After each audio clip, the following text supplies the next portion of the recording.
नमस्कार, आप देख रहे हैं देश की बात और मैं हूं आशीष तिवारी। आज बात रामराज की होगी क्योंकि हमें लगता है कि रामराज का जिक्र अब जरूरी हो चला है।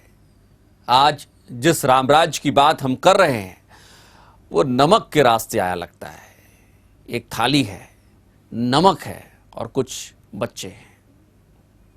आज की हमारी रिपोर्ट देखिए और समझिए कि इस मुल्क में सिस्टम कैसे आपके घावों पर नमक मसलता है। हम ये भी चाहेंगे कि आज आप सिर्फ इस रिपोर्ट को देखिए भर नहीं, नमक और रोटी के साथ सियासत के खेल को भी बखूबी समझ लीजिए।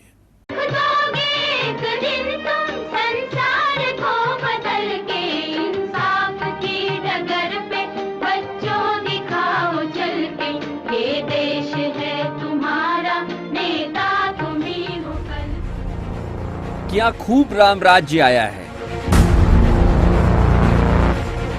थाली में नमक है, हाथ में रोटी है और रामराज्य के तरानों के बीच मासूम मुल्क की भूख मिटाती एक तस्वीर है। ये उसी उत्तर प्रदेश के मिर्जापुर की तस्वीरें हैं जिस प्रदेश की सियासत में भगवा का परचम लहरा रहा है। इसी मिर्जापुर के एक प्राथमिक स्कूल में मुल्क का भविष्य बरामदे की नंगी जमीन पर बैठाया जाता है। क्योंकि किसी साहब का दौरा नहीं था, लिहाजा बच्चों के लिए एक अदद दरी तक बिछाई न जा सकी। साहब नहीं आने वाले थे, लिहाजा बच्चों को एक ही प्लेट में सब कुछ परोस दिया गया। लेकिन जो परोसा गया वो इस देश के माथे पर कलंक है। कलंक है लाल किले से होने वाले उन दावों पर जो इस देश में गुलाबी मौसम की तस्दीक करते हैं। कलंक है इस देश की संसद के सदनों में अट्टहास करती सत्ता की मंडलियों पर। कलंक है गांधी, पटेल, नेहरू, इंदिरा, राजीव, अटल जैसे की नीतियों पर।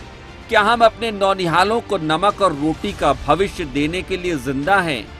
जी, यही तो परोसा गया इस मुल्क के भावी रहनुमाओं की थाली में, नमक और रोटी। बच्चे सिर झुकाए खाते रहे, चुपचाप खाते रहे और इस बात से बेखबर कि उनका यूं सिर झुकाए थाली में परोसी सूखी रोटी को नमक के साथ खाना इस मुल्क के करोड़ों स्वाभिमानी नागरिकों को सदियों की जिल्लत एक साथ महसूस करा देगा। डूब गया शर्म से ये देश, शर्म से गड़ जाने का मुहावरा भी इन तस्वीरों के सामने बेबस है। कराह रही है कलम, जुबानें चुप हो जाती हैं, हाथ कांपने लगते हैं, नारे खामोश हो जाते हैं।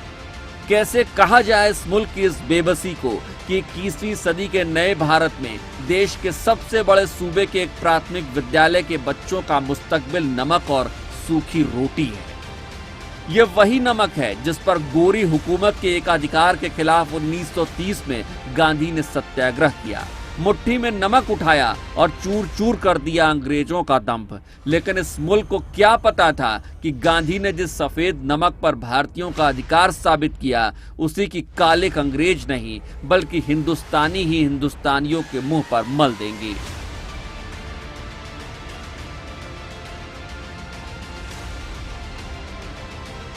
फिर इस मुल्क और नमक का मेल तो पुराना रहा है, इतना पुराना कि शायद मुंशी प्रेमचंद के नमक के दरोगा वंशीधर को जमींदार अलोपीदीन की रिश्वत भी मिर्जापुर में आकर कम पड़ जाए। फिर इस नमक के हक की अदायगी के दस्तूर इस मुल्क में अब बदलने लगे हैं, क्योंकि सरकार को, साहब को, सियासत को याद आया कि बच्चों की थाली में नमक और रोटी की तस्वीर खींचने की जरूरत करने वाले पत्रकार इस रामराज्य के लिए खतरा है। खतरा है वो वीडियो जो ये दिखा दे कि मुल्क के रहनुमाओं की लाल कालीन और मखमली पर्दे की हकीकत दरअसल में है क्या। लिहाजा नमक रोटी की दास्तां दिखाने वाले पत्रकार पर ही मुकदमा दर्ज कर दिया गया।